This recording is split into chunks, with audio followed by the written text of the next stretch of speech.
Greetings YouTube and welcome back to another vlog. So I decided to do one today because I thought, you know what, I have a bit of time. Yeah, the last vlog I did, which I think was on Sunday, I gotta be honest with you, I wasn't particularly happy with it. I know some of you enjoyed it and I'm glad you did, but I don't know, it felt a bit half-assed to me. It just didn't feel as enjoyable to make as some of the others. And one of the reasons for that was I didn't write any notes down. I usually write notes down to give myself a better idea as to what topics to talk about. Even though I had planned some of the topics in my head, it was the way that I planned it. It just felt a bit, I don't know, a bit half-assed, a bit rushed. Which, it felt like it to me. I know some of you probably thinking, oh, it's fine.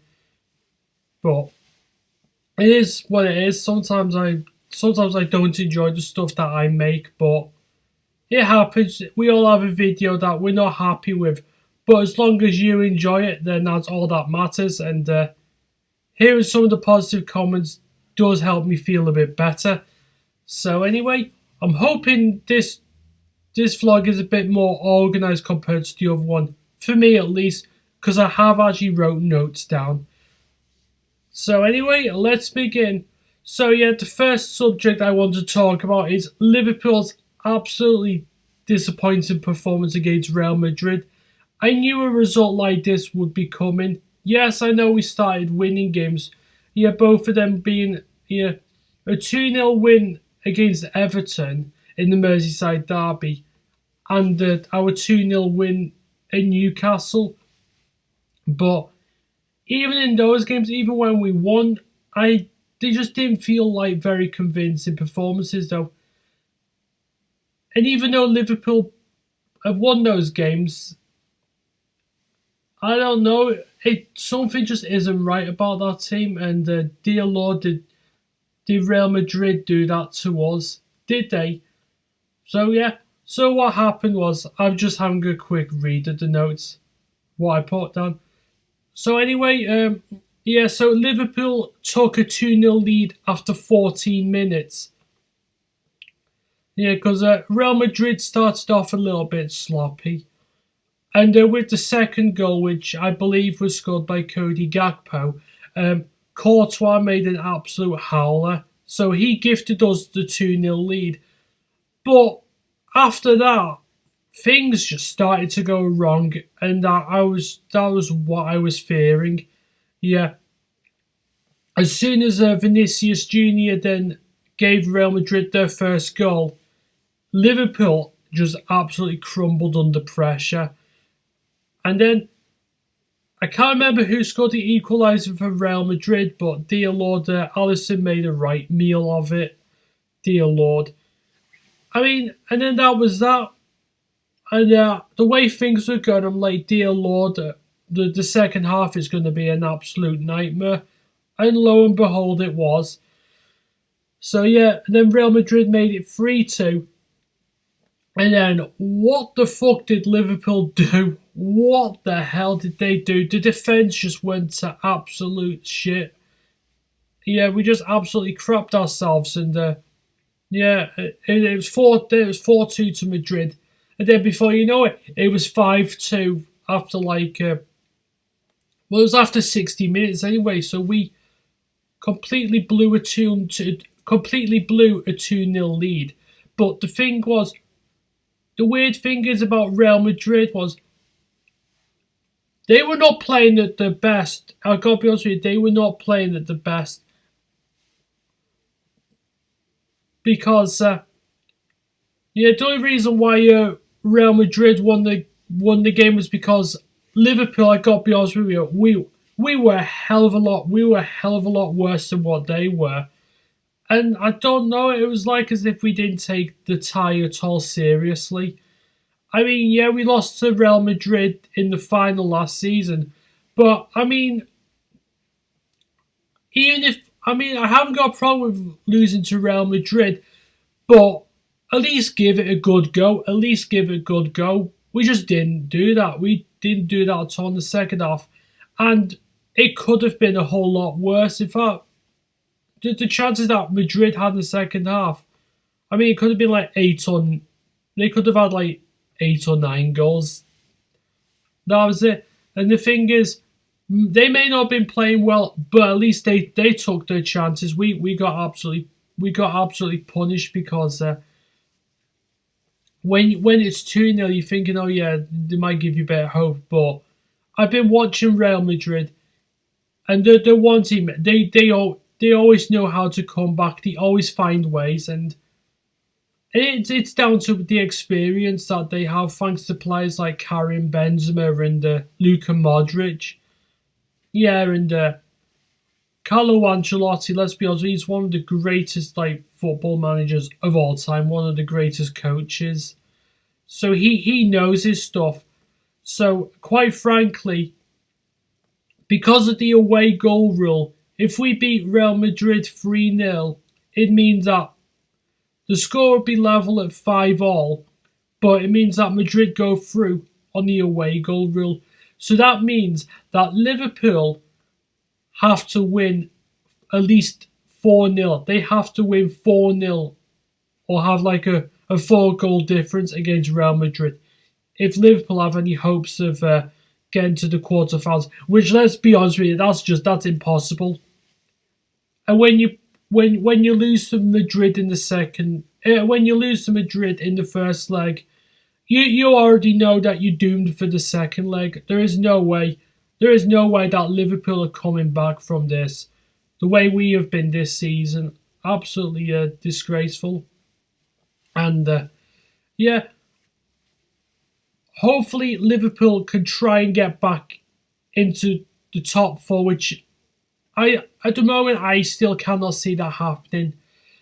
Things have to improve fast. They really, really do. Because yeah, if you watch one of my previous vlogs, I mentioned that if things don't improve, then unfortunately it's time for Jurgen to go. And again, I don't like saying that because I'm in awe of what he's done. But that's it. You can't concentrate on what's happening then. You have to concentrate on what is happening at this very moment. Yeah.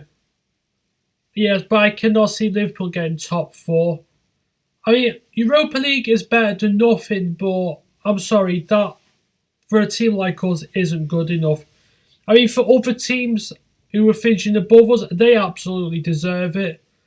At the moment, I still think Newcastle will finish in the top four based on the way they've played, but I mean, then again, Tottenham could be a bit of a problem for them if Newcastle drop a few more points. Hopefully they don't, but even then, even Europa League would be good for them if they finished like 5th or 6th. But as far as I'm concerned, they deserve to finish in the top four, whereas a few other teams most certainly do not. And Liverpool, unfortunately, are one of those.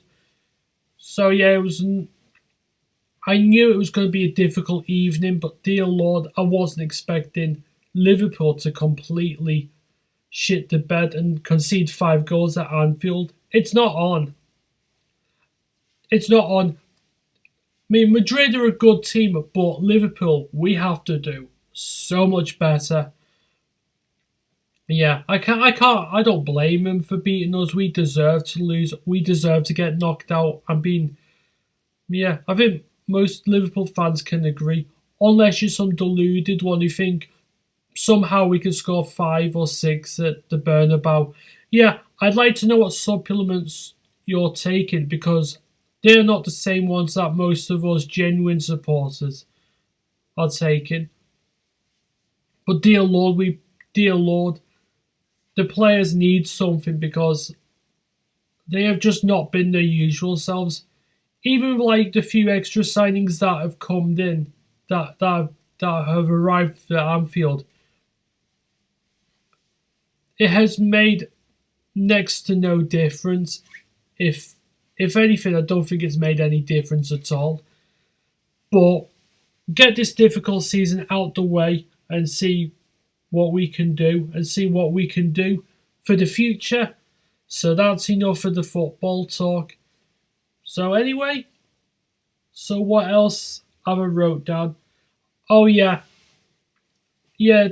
I've heard that they'll be changing. They might be changing the words in like in some of the Roald Dahl books because apparently there are some words that are deemed offensive, even though some of the words that are used have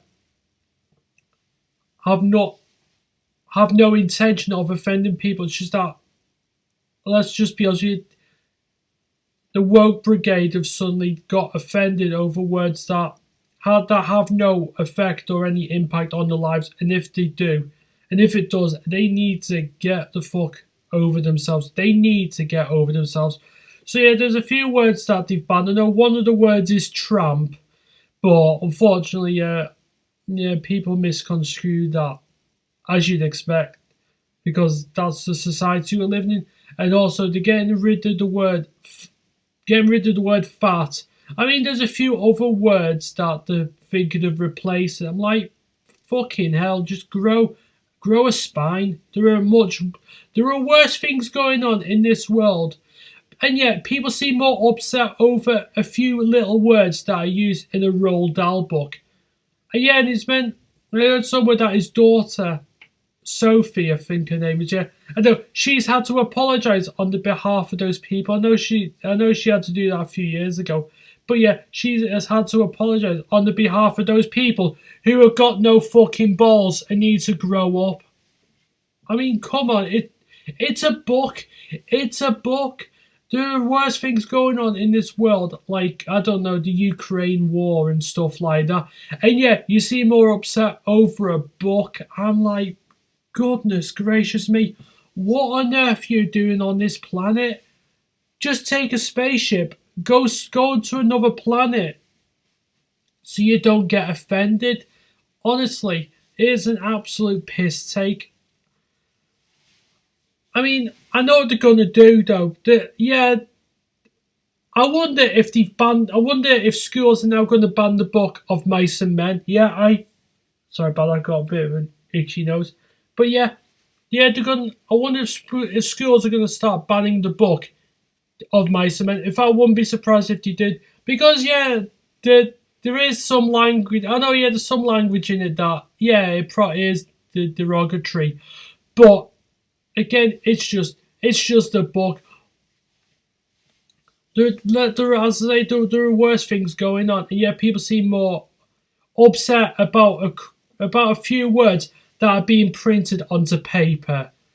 Yeah, what other books are they going to ban? To Kill a Mockingbird? I won't be surprised if they already have. Yeah, so what are they going to teach kids in school? What are they going to learn during their English literature classes? Yeah.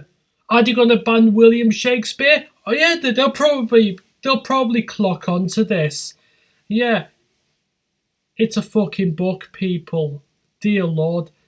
I mean, okay, I can understand that not everyone enjoys the book, but reading it is like one of the most important things. One thing you do have to learn in school, so you can understand words better, and then when you're doing your English language as well. But I don't know. At this rate, they're just not gonna bother teaching kids to read books. Oh yeah. I bet you they're probably gonna teach kids to read a fucking Peppa Pig book. God Almighty. Are they really making people shit for brains? In fact, they already are. So, yeah. Oh, but we don't want to upset the children.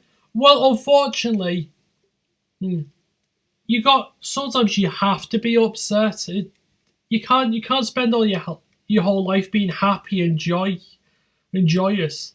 It don't work like that. I mean, it would be great if it did, but the thing is, there's a thing called reality. Yeah, I think you might need to look at that because, yeah, you can learn an awful lot from that. But getting offended over a kid's book, by Roald Dahl, I mean, for goodness sake, the author is no longer here. It's a shame as well, because I absolutely enjoyed reading his books when I was a kid in school, like James and the Giant Peach, Charlie and the Chocolate Factory. What other books I used to read? Matilda, The Witches. But yeah, did those words offend me? Not at all. To me, they were just words. Yeah, I don't even know what to do. Yeah, I studied of mice and men when I did my GCSE. I studied one of like I did like Romeo and Juliet and what else did I do? Yeah, I did The Tempest. Yeah, I mentioned that on one of my older vlogs. So yeah, and yeah, I wonder what the future of English literature and language is going to be now. I don't know. I'm just absolutely baffled and befounded. If if you're getting offended over the tiniest thing, then yeah, go and put your head in the tumble dryer and see what happens there, because you're going to need a lot, a lot of changing. You're going to have to be put. Or they'll just go to a mental institution. So if you just just book an appointment there, it'll sort you out. Yeah, hopefully, you'll come out just fine. But yeah, anyway, that's enough about that, because people are just absolutely stupid. And not everyone, but dear Lord, it's going to become like that. It's going to become like that if things do not quickly improve. So anyway, so what? So what else do I have to talk about, or what I'm going to talk about? Oh yeah, here's a question for you. Do any of you ever wake up with a random song or a few random songs that are just stuck in your head for whatever reason? And it doesn't even have to be a song that you like or anything. It could be any song, and it could just somehow just appear in your head, and no matter what you try and do, even when you wake up, yeah, so when you wake up with it and for hours later you try and get it out your head, and no matter what you do, it's still there. Sometimes it can last days, and even up to a week, maybe longer, who knows. But yeah, I have wrote there are three songs in particular that I wrote down that have been stuck in my head. I mean, yeah, so the first song I've wrote down is Creep by Radiohead. Now, I gotta be honest with you, Radiohead, they're one of those bands that are a bit hit or miss for me. I like some of their stuff, particularly on the 97 album OK Computer. That is one of the greatest albums ever made. Yeah, because it has songs like No Surprises on there, and yeah, No Surprises, Paranoid Android, and yeah, Karma Police. Yeah, some very good songs on there. But yeah, the song that I mentioned was Creep. And I gotta be honest with you, even though it's probably the band's most prolific hit, yeah, especially having a look at the views on YouTube, it's not one of my favourite songs of theirs. I mean, it's not a bad song by any stretch of imagination. I just think there are better songs by the band. But yeah, the song Creep has been stuck in my head for several days. I don't know why, and I don't know how. Yeah, and it's bugging me. And I heard something about Creep as well. The lead singer of Radiohead, Tom York, he cannot stand the song. He cannot stand it at all. Apparently, yeah, he is sick to death of it. And I heard he refuses to sing that song on like the live tours because he is like sick to the back teeth of it. I mean, I wouldn't be surprised. Yeah, I can imagine you can get sick and tired of repeating the same material over and over. I mean, there are some bands and some singers who will gladly sing their songs over and over again, even if you heard it a gazillion times, even if they've sung it a gazillion times as well. Yeah, but I don't know. He doesn't like the song "Creep" for whatever reason. So yeah, the second song is from a Scottish band who, let's be honest with you, I quite like some of their stuff. I won't say they're one of my favourite bands, or they're a band that I would buy a CD or a cassette tape for, and that band is Delamitri. Yeah, I know most of you probably know the song, yeah, Always the Last to Know, and was the other one, Nothing Ever Happens. But neither of those songs are stuck in my head. It's not that song. It's another big hit of theirs, and it's the 1995 song "Roll to Me." I mean, yeah, the song goes on for about like 2 minutes. And dear God, it will get stuck in your head for days. Yeah, yeah, it's not a bad song at all. But yeah, the thing that I can mostly remember about the videos that, yeah, I know he's in the cart. He's being pushed. Yeah, it's sort of like I don't know, it's sort of like based in like, but no, it's like set in some like American like supermarket or something. I don't. I I can see the video in my head. I can see it visually, but yeah, Roll to Me, not a bad song by Delamitri. Not one of my favorites, but not bad at all.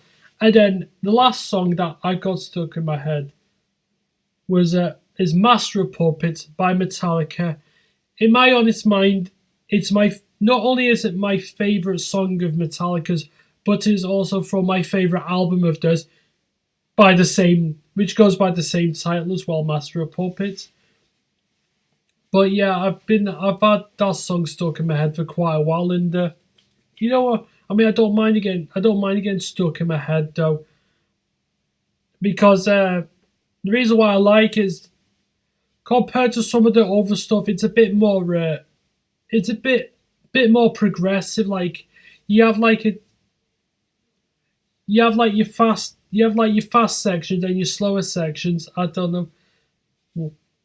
Even like the guitar bits, just absolutely fantastic.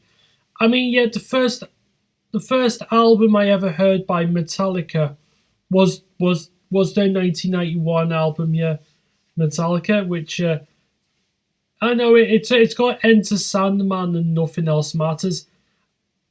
And even though they are good songs, don't get me wrong, they were the songs that got me into the band. They're not there, in my opinion. They're not even close to their best songs. They are their most popular ones since, let's be honest with you, that album did wonders across the world.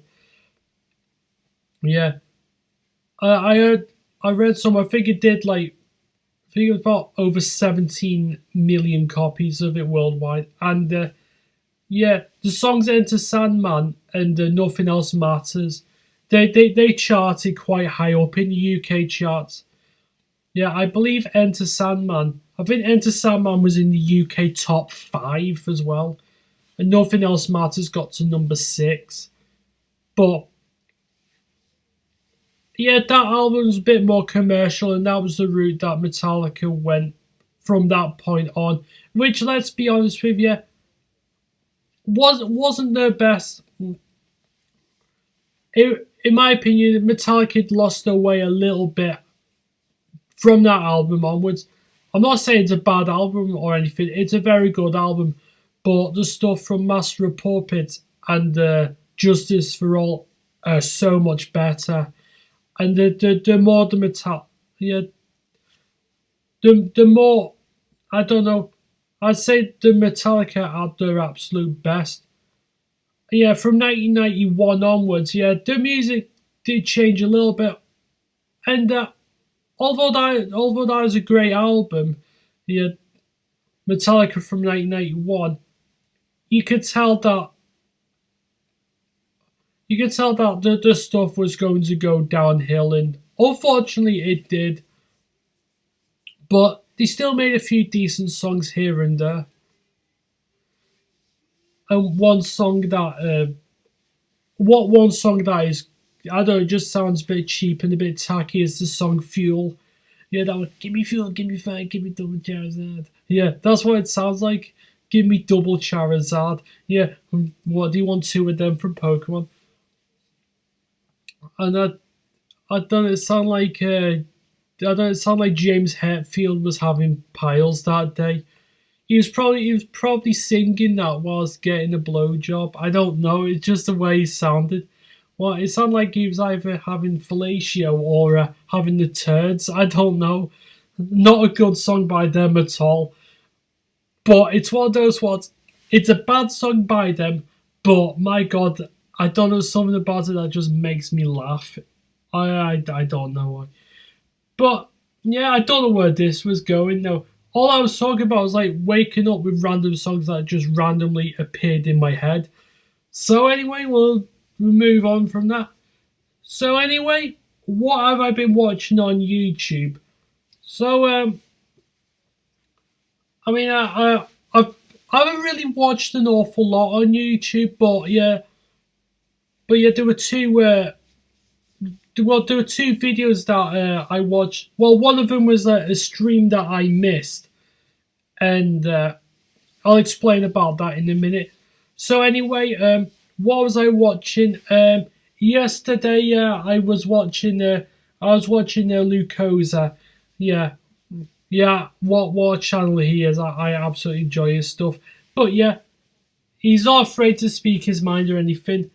Nor that lot. Yeah, and I used to like watching some of his game reviews. I mean, nowadays he mostly does streams on like Elite Dangerous. But yeah. But anyway, so yeah, he did a video with Chris. We have Chris Panther UK. I've mentioned his name once or twice. Yeah, so he and Chris did a video on like the top 10 like PC game music. So they had to pick 10 different songs each. Yeah, games that were on the PC, but yeah, one of the stipulations was that yeah, some of those games could be released on console as well. So you could have a game that was released on the PC but was also released for like the console, sort of like for example, I used the game Half-Life because that game came out in 1998 for the PC. And then I know it got ported to the PlayStation 2 in 2001, and I've got that game. Yeah, I'm a massive fan of Half-Life. In fact, one of the songs that were in it was actually from Half-Life. But yeah, him and Chris picked some absolutely great choices. And the majority of the picks that Lucosa chose were from the Heroes of Might and Magic series, which are like the strategy games and all that lot. I've never played any of them myself, if I'm being honest with you, but the music that he was playing from it were just absolutely incredible. Some of the best music I think I've ever heard. I need to listen to some of the soundtracks to that game, or to those series of games a bit more, because what I heard I really, really liked. And usually I'm not the biggest lover of like orchestral maneuver. I was going to say orchestral maneuvers in the dark. Sorry, that's something else. They're a great band. I mean, I'm not a fan of like orchestral sounding music. So, but for whatever reason, it works so well in a video game. Some of my favorite video games of all times have got like orchestral music. Like I could mention the Final Fantasy games, especially Final Fantasy 7 through to 10, because they were the ones I enjoyed the most. Final Fantasy 7 is my favorite RPG of all time. In fact, not only that, it was the first RPG I think I ever played too. So that game has had a massive effect on me. Yeah, it's my second favorite game of all time. But let's cut back to the chase. So he was playing music from your Heroes of Might and Magic. Yeah. But yeah, his favourite pick, his number one, his favourite piece of PC music, in his opinion, is from the Heroes of Might and Magic 7. So Yeah, and yeah, played music from that, and yeah, phenomenal, absolutely breathtaking. But there was, but yeah, he mentioned something. He mentioned something about the fan base of the Might and Magic series. So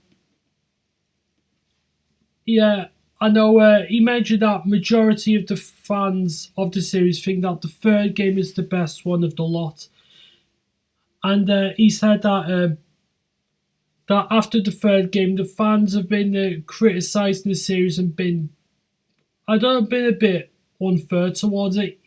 Even if some of the games might not have been as good as the third one, yeah, they've had the fan base, like the fans of the series, was like absolutely slating the others.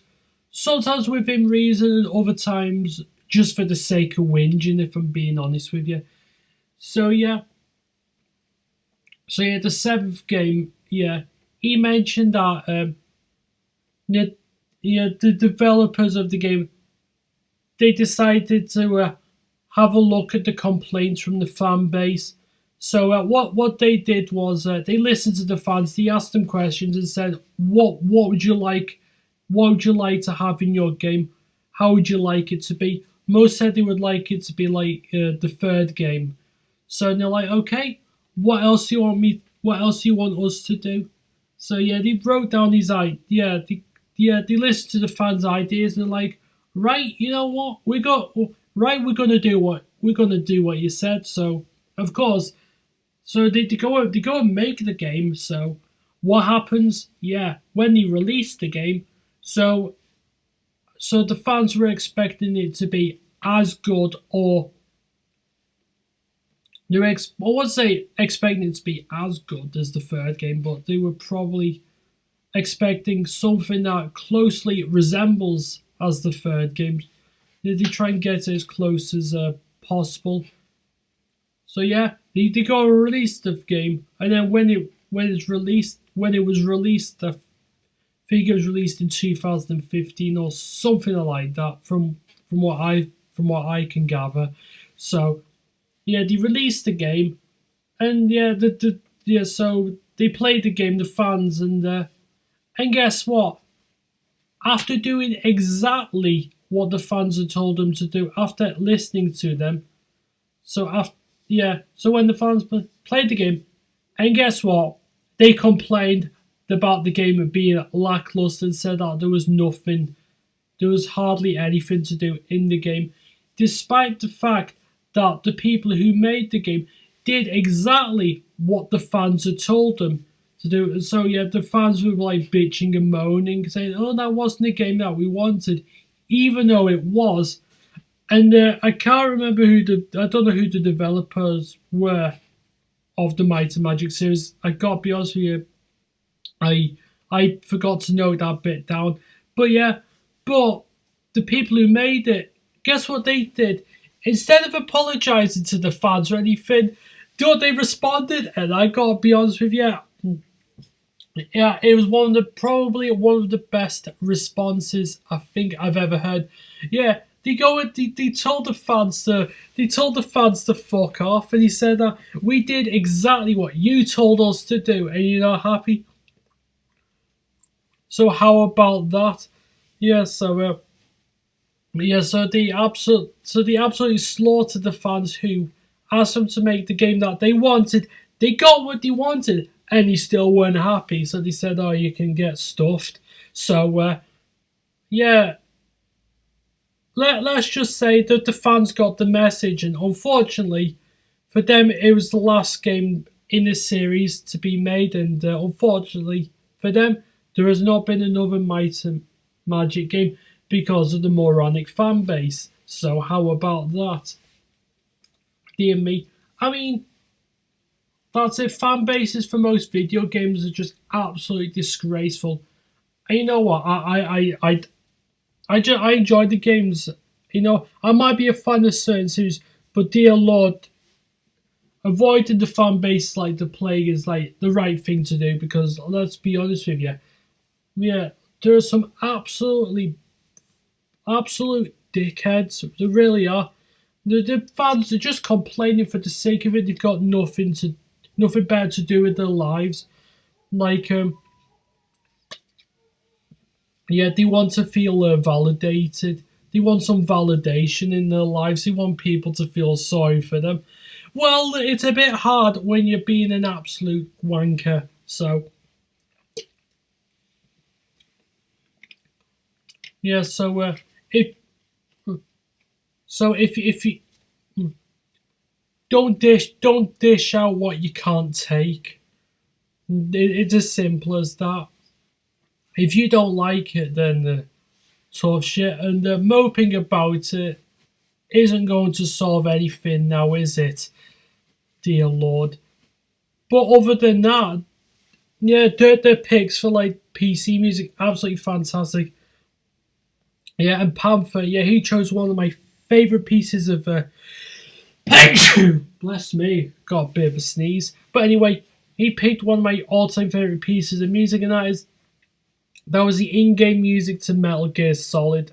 Oh yeah, though I have a lot of fondness for the Metal Gear Solid series because the first Metal Gear game I played was Metal Gear Solid 2: Sons of Liberty for the PlayStation 2.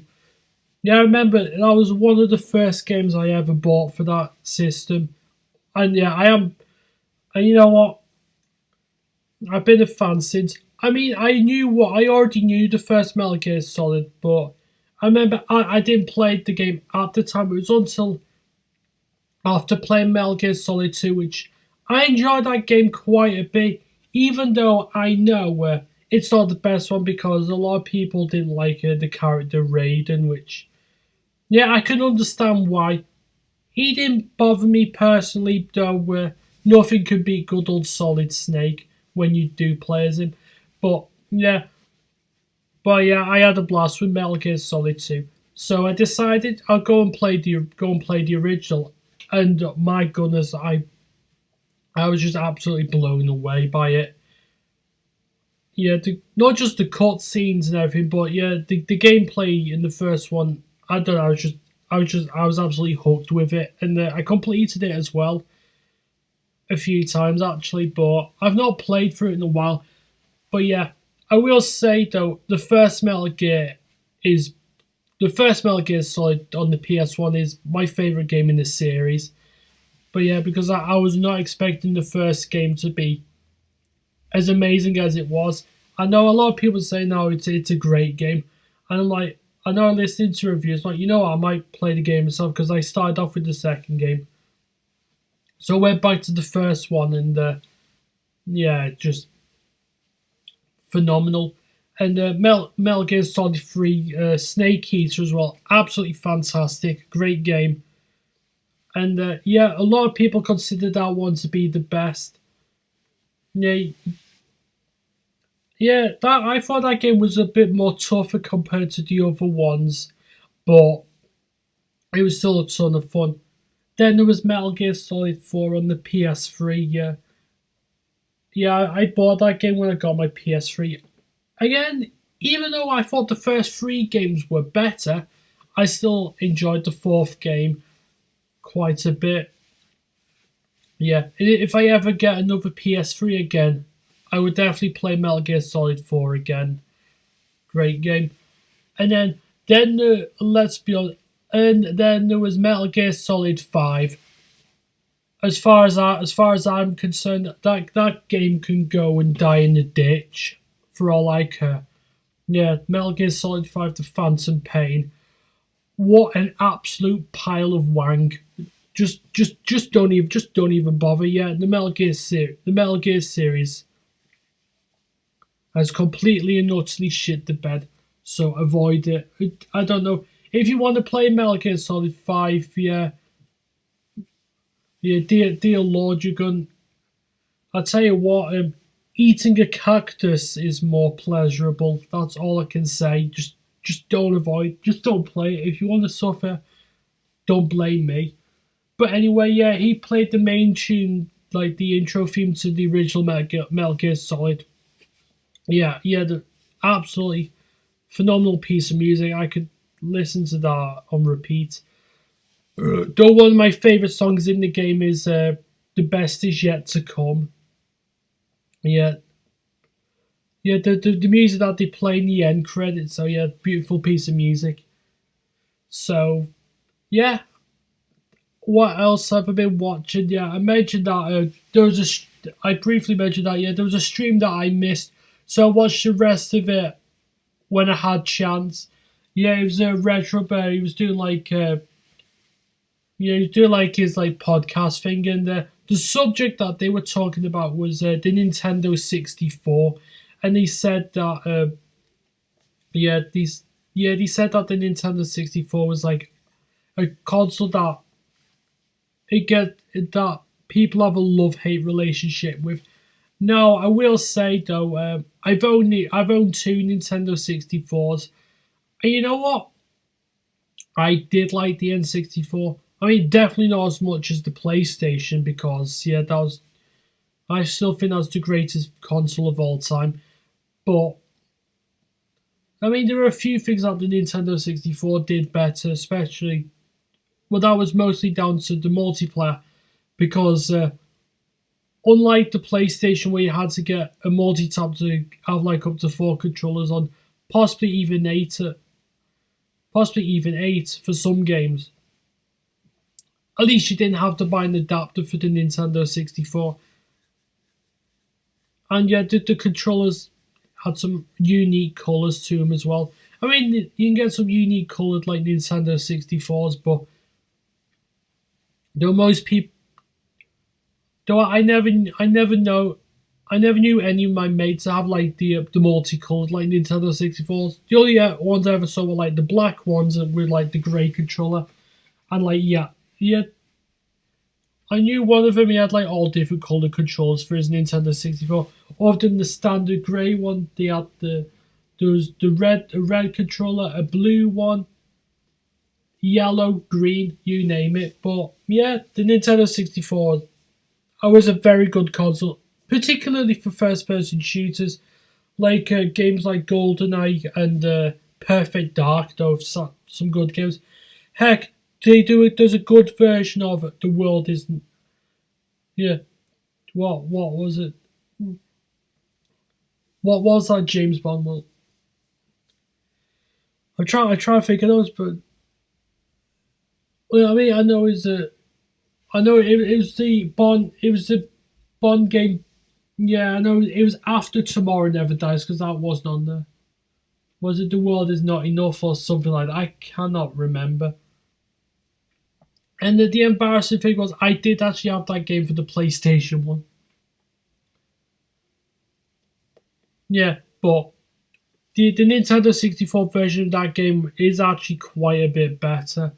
But for first person shooters and for some racing games, it was better. But the biggest criticism that I have with the N64 is how hazy the graphics look on it. Dear Lord. Yeah, the graphics on that, after playing a game for an hour or so, I used to get really bad headaches just from playing it. I really did. And I mean, I experienced that with a few games on the Xbox 360. I know it's a different console, but I don't know. And that was one of the reasons why I couldn't get into GTA 4. The graphics on that game, although the graphics are great, the haziness of them and all that lot really, I don't know.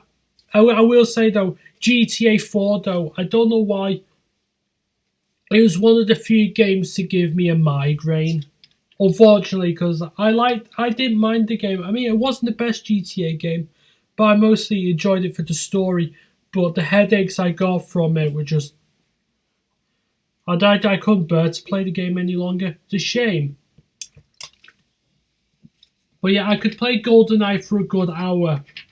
And then, well, when I did have my Nintendo 64, I could play it for a good hour, but I always ended up having a headache from the Nintendo 64 every single time. Didn't matter what game it was. I think the only game that didn't give me a headache for whatever reason was Super Mario 64. So that was probably the best game for the Nintendo 64 in my opinion. And I think not Majora's Mask, sorry, Ocarina of Time. Yeah, I think that was the other game that didn't give me a headache because I really enjoyed that game, but I don't know, it was just the graphics. There was something about it that just used to hurt my eyes, and I cannot explain it. With the PlayStation One and some of the other consoles that I've played, I barely get headaches from them. I really do, but I don't know. It's just one of those things. It is odd though. But yeah, and then people say the Nintendo 64 controller is weird. I know you either love the controller or you hate it. I gotta be honest with you, the first time I used the Nintendo 64 controller, it felt weird because I was used to wasn't used to having like the analog stick in like the middle of the controller. But yeah, but once I wrapped my head around it, I actually quite liked it, but I know you had to buy like accessories for the controller, like the Rumble Pack, which I mean most people didn't bother, but the Rumble Pack made some of the games a lot more enjoyable, like Lilac Wars, which most people know as Star Fox 64. But yeah, it's one of those consoles I wanted to like the Nintendo 64 a lot more because there were some really, really good games for it. Some absolutely stellar titles, but I have a lot more affection towards the PlayStation 1 as it was the console that I played the most as a kid and even to this day. Same with the PlayStation 2, but that's from a different era. So that's it. So anyway, actually no, there's one more subject I wrote down. I know I thought I didn't have anything else to discuss, but I do. So yeah, I've been thinking about some of my favorite arcade attract modes, or like if you don't know what an attract mode is, it's all it is it's a title screen. Yeah, yeah, and the screen, like the noises and everything from it, and just seeing it reeled you in. You wanted to know what the game was. You wanted to see what it was, and why it attracted you as well. Why your eyes and ears were set on it. So, yeah. In fact, I would like to do a video of my my top 10 favorite attract modes from like arcade games. Yeah, because I mean there are some absolutely phenomenal attract modes. Some of them that just used to like reel me in, suck me in as a kid. Even when I saw games that there was a few arcade games, quite a few that I played before I was even born, because I remember seeing some of these arcade games in like places like Southport, Rill, and Llandudno, or if you the proper way of pronouncing it is Llandudno, but I've always said it with an L because I'm not Welsh, though some of my ancestry is from Wales. But enough about that. But yeah, I used to go to places like there for like me arcades and stuff like that. Yeah, some of my favourites are like Sega Rally Championship. It doesn't matter if it's the one from 1995 or 98. But yeah, there's some really good arcade games I can remember. Most of them I know were like Sega and like Namco. I didn't see as much Capcom or Konami, but yeah, and there's a few from Taito as well. But yeah, but one of my favorite attract modes of all time, one of my favorite intros to any arcade game, is a game from 1987. But I remember seeing this game in Rill. If it wasn't in Rill, it was definitely somewhere in Wales. And that game was and is Operation Wolf.